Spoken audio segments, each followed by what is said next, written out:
Hi folks, welcome back to B29 Restoration Project.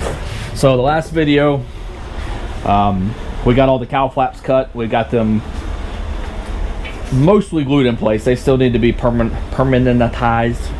They need to be made permanent, let's use that phrase, which we'll do later on, which will involve some carbon fiber and epoxy. So anyways, also in that last video, we made our marks for our spark plug cap openings in the cowl. Like I said, these do protrude just a little bit more so on the left cylinder than the right one, but not a whole lot. So what I have since done is I came through here with just the 3/32 drill bit and I drilled a hole in our marks, and then looking in from the cowl flap opening, I made sure that drill bit was roughly centered on the spark plug openings on each of the cylinder, which these are pretty dang close thanks to our measurements, which are spot on. Anyways, now the process is I'm going to remove the cowl. I'm going to use a unibit and I'm just going to open these spark plug holes up just probably like to around 3/8 of an inch or so, and then we'll put this cowl back on to see how it fits.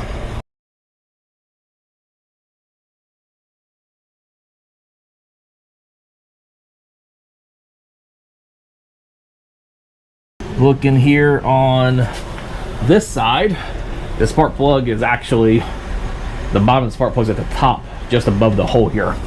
So what I'm going to do now that these are pretty much located, I'm going to take our spark plug caps here. I'm going to use this one to come up a little bit higher.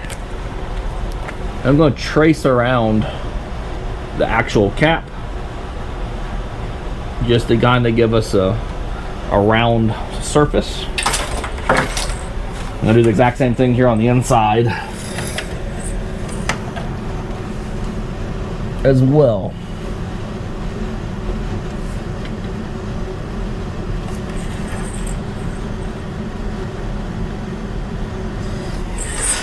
And now the cowl can come back off and we can make bigger holes in it.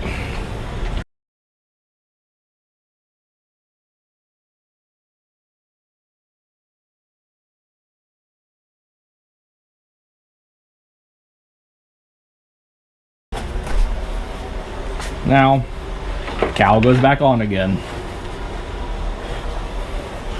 Here you can see we've got the plug hanging out, and it's also hanging out on the other side. All right, now we got the cowl on. You can see here the hole is there. It's relatively well sized. I'm going to take our spark plug cap and basically put it in there, and we can see this one fits very well. It's actually going to need a little bit of adjustment in order for it to slide up in there. We got to kind of oblong it a little bit. And then here on the other side, y'all can't see it, but it'll be good. That's good too. So now that I know that we're roughly in the right place, I'm going to pull the cowl off again. And then we're going to put the spark plug caps and the ignition unit on the engine. That way we can finalize and refine the openings for the spark plug caps themselves. Just right here, we're just going to get the cowl loosely lined up. So we got that there. You know, it's rubbing here on the back side. You can actually feel and see how it has pushed out on the cowl. So what I'm going to do is I'm going to just mark here the shape that I would like it to have, which is something like so. And then we're going to take it back off and trim it the shape and come back and do it all over again.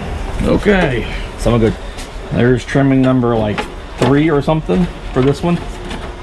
Like I said, I'm gonna just very, very slowly sneak up on getting this to fit really, really nice, because it's a whole lot more work to put more material back on. So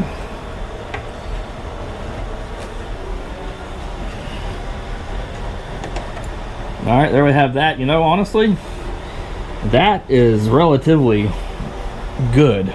It's a little tight or close to it down here on the bottom, but at the top there's a little bit of extra material.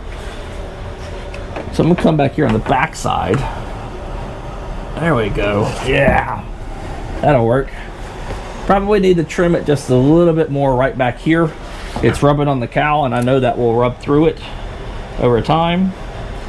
So I'm going to, again, make this slight little adjustment here.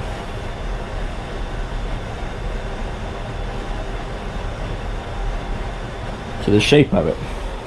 And that's relatively close.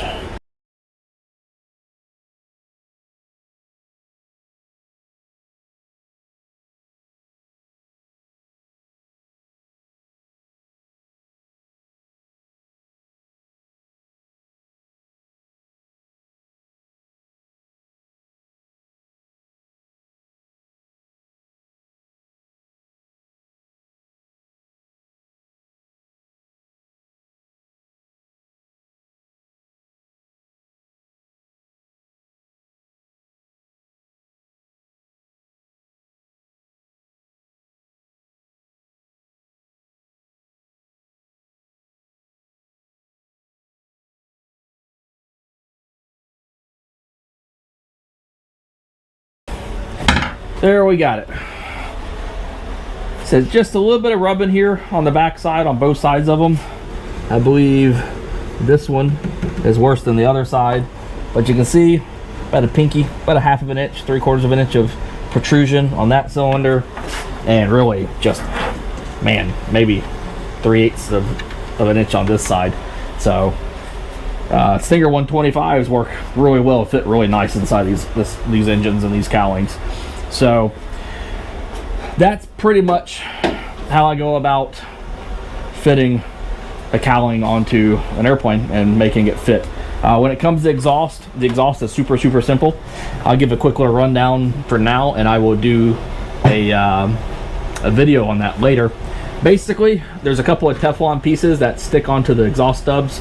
I put those on, and then I make a tape bridge. So I come with masking tape here, making sure it hits the edge of the Teflon extension. This is with the cowl off. So I run a piece of tape there, a piece of tape there, and then I run a tape on the front side, so the edges hit the Teflon connector on three of the edges. And then you roll that back, you put your cowl on, you pull that tape out, stretch it nice and tight, draw you a circle, cut you a hole, make the hole fit around the Teflon connector. Get one side done, do the same thing for the other side, all fancy, and you get exhaust holes that are nicely located without having to do a ton of guessing and things just being all over the place. So with that done, other than putting the last layer of carbon on the cowl flaps to make sure they stay permanent, engine number 2 and engine number 3 installations are 75% done. The only thing really left to do is ignition mounting and fuel system. Everything else other than bolting an engine on is done. I'm not going to do any of that stuff until after the metallizing of the vinyl panels are done on the tops of the nacelles and the cowls, and then I get the black bellies sprayed on it. So that's the next big plan for the airplane, is get the cowls and the nacelles all situated and ready to go, and then finish the paintwork. And then after that, it's final assembly, and that's going to be really cool. I mean, considering half the airplane's getting final assembled already. But anyways, that's it for mounting the cowl. I got 2 more to do. I may or may not video it. I don't really think I need to. I mean, this video is probably 45 minutes long. The other video was 45 minutes long. The one before that was 30 minutes. I mean, yeah, I think I've got enough of mounting cowls already. So anyways, see y'all next time. Have a good one.